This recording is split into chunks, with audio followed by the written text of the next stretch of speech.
Views করেছে। Hello বন্ধুরা, good evening সবাইকে। এই দেখো আমার একটা মিশো থেকে চাদরের পার্সেল। এটা ফটো তুলি। চাদরের পার্সেল, তো চাদরটা দেখো, খুলে দেখা হয়নি, খুলেই দেখছি, পরে পেতে দেখবো। ছাপা শাড়ি। এই দেখো আমার মা তো বলছে এটা নাকি ছাপা শাড়ি।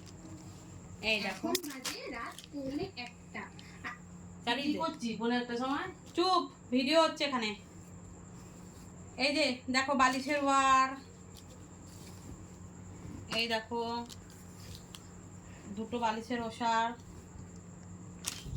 আমি কোল বালিশের কভার অর্ডার করব পরে, দাঁড়াও বলে দিচ্ছি। আগে চাদরটা খুলে দেখে নি, চাদরটা এখন খুলে দেখছি, পরে পেতে দেখবো, বুঝেছো? না তাড়াতাড়ি করো, 1 মিনিট। ধরো, এই দেখো অনেক বড়, ঠিক আছে? এই দেখো, ঠিক আছে, সবাইকে টাটা, বাই বাই।